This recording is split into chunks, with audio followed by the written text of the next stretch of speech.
자, 오늘은 세포막의 구조와 확산 삼투에 대해서 설명하도록 하겠습니다. 자, 우선 이제 세포막, 우리 저번에 세포소기관 배웠죠? 세포소기관, 세포를 싸고 있는 막이다 라고 했고요. 세포막은 뭐로 되어 있었죠? 인지질, 이중층과 단백질로 되어 있다 라고 필기해 줬는데, 여기 인지질인데요, 밑에 보면 인지, 이중층이라고 적혀 있어요.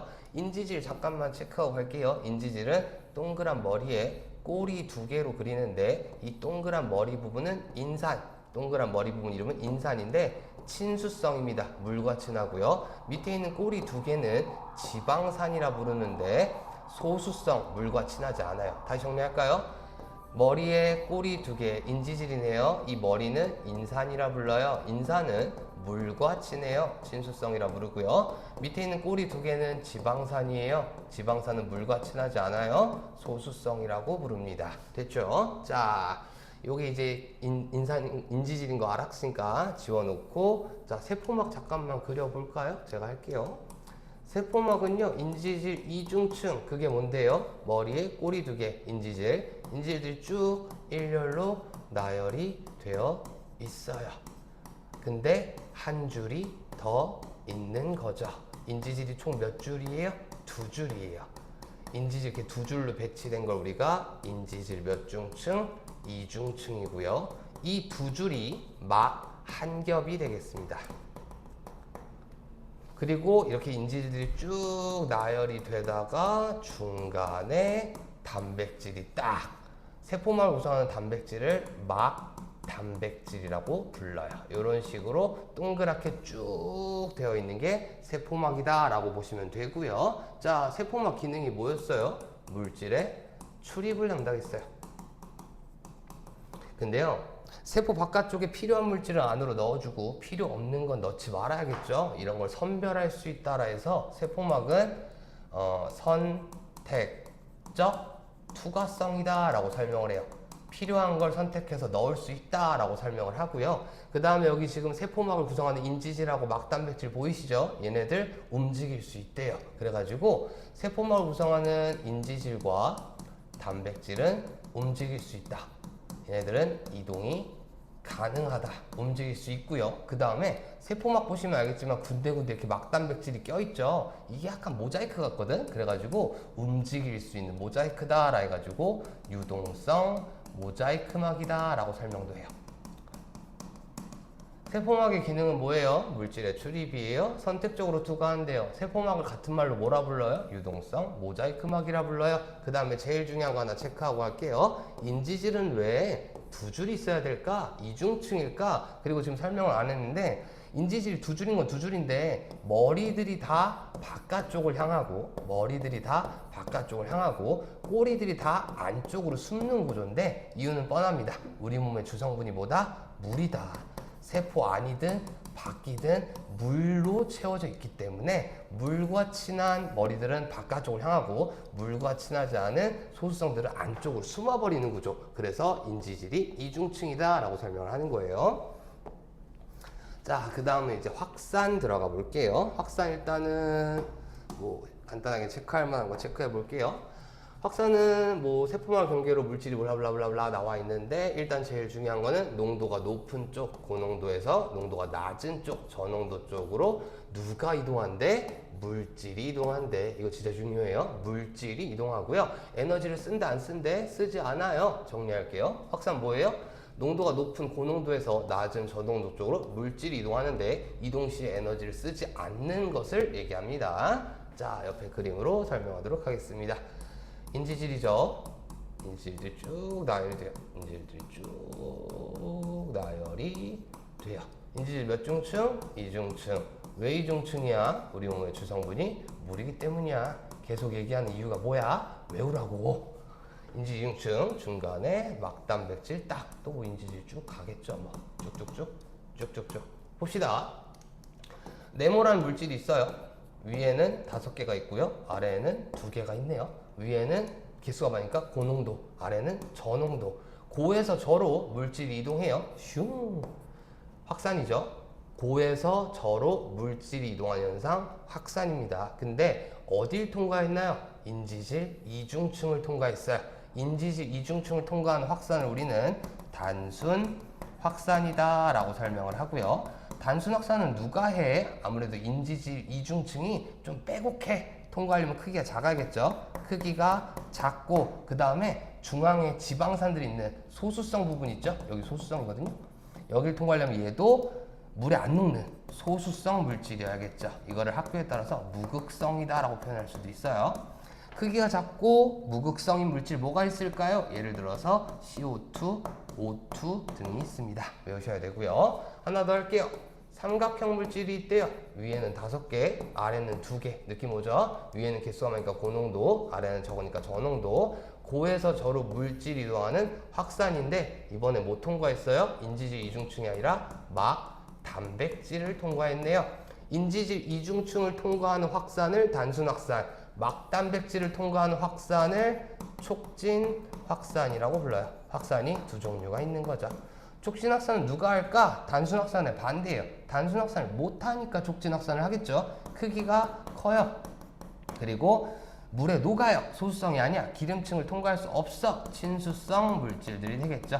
학교에 따라서 극성 물질이라고 설명할 수도 있습니다. 누가 있을까요? 포도당.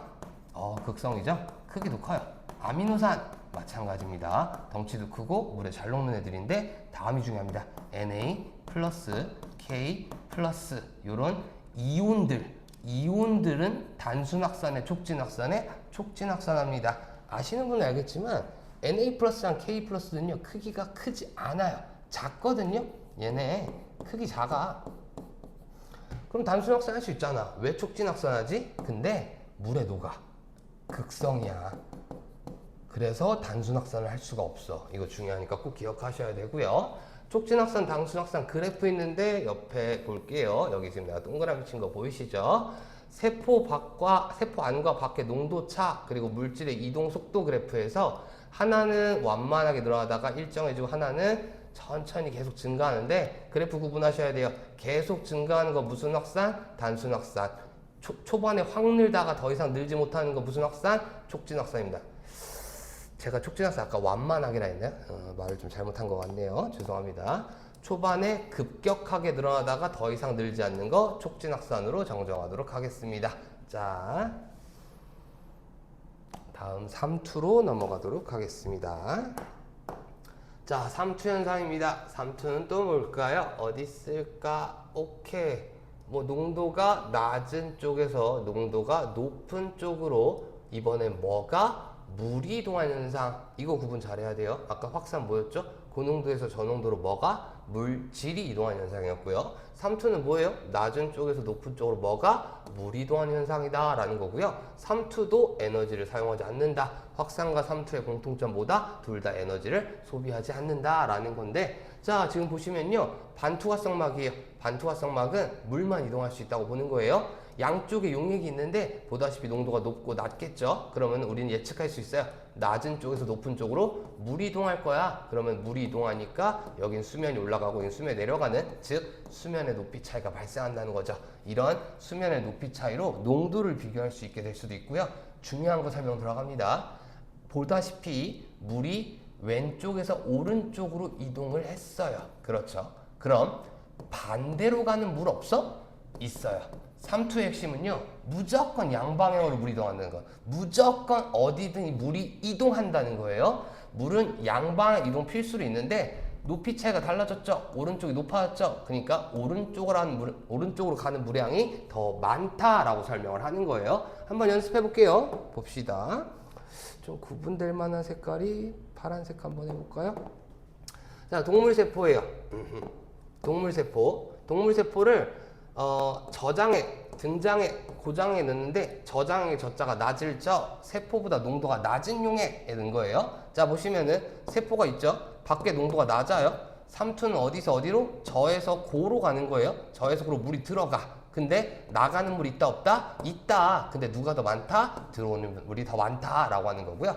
등장액은 농도가 같은 세포랑 밖에 농도가 똑같기 때문에 크기 변화가 없어요. 그럼 물의 이동도 없니? 아니요, 있어요. 들어가는 물 무조건 있고요. 나가는 물 무조건 있는데 두량이 어떻다? 같다라고 해석해야 되고요. 그냥 그림 먼저 볼까요? 고장액이라고 이미 표시해 놓긴 했는데 세포가 작아졌죠? 그럼 물이 들어간 것 같아? 나간 것 같아? 나간 것 같죠? 이걸 먼저 기준으로 하는 거예요. 물은 저에서 고로 이동한다고 표현했으니까 밖의 농도가 고농도, 고장액이네 라고 먼저 찾은 다음에 들어가는 물도 있어. 근데 나간 물이 더 많아 라고 해석을 해야 문제를 맞출 수 있어요. 연습하셔야 되는 부분이고요. 식물세포는요, 가장 마지막에 단단한 벽, 세포벽들이 있어서 전체적인 크기 변화는 딱히, 하나 빼먹었다. 죄송합니다.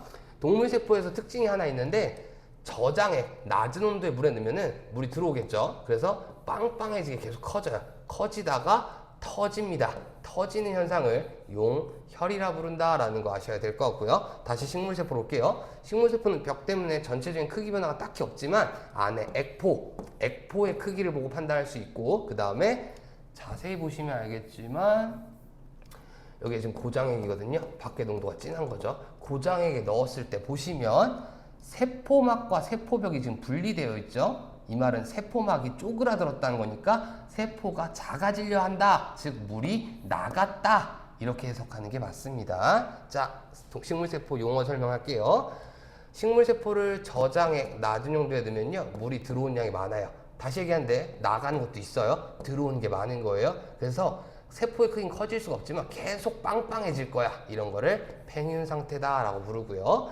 식물세포를 고장액에 넣으면요, 물이 나갈 거야. 다시 한번 얘기하는데 들어가는 물도 있다니까. 근데 나간 물이 많아서 쪼글쪼글 세포막과 세포벽이 분리가 되기 시작해. 세포막과 세포벽이 분리된다. 원형질 분리라는 용어 알아두셔야 될 것 같습니다. 자, 이걸로 세포막과 확산 3투 설명 마치겠습니다.